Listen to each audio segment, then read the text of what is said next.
అకాల వర్షాలతో అన్నదాతలకు తీవ్ర నష్టం జరుగుతుంది.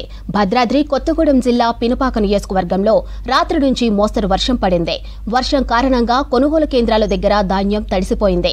అశ్వాపురం మండలం నెల్లిపాక సొసైటీ పరిధిలోని మల్లెలమడుగు రైతులు ధాన్యం తడవకుండా టార్పులిన్లు ఏర్పాటు చేశారు. ఇక ధాన్యం కొనుగోలు కేంద్రాల్లో ధాన్యాన్ని సేకరించి త్వరగా మిల్లర్లకు తరలించాలన్నారు రైతులు. తడిసిన ధాన్యాన్ని కొనుగోలు చేసి ఆదుకోవాలన్నారు అన్నదాతలు.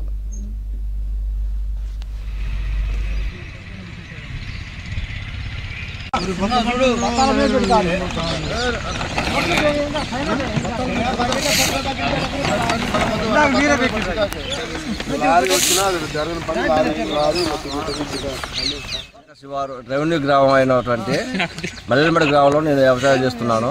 నేను 12 ఎకరాల్లో వరి ధాన్యం వేసిన. దాంట్లో 270 బస్తాలు కాటాలైనవి.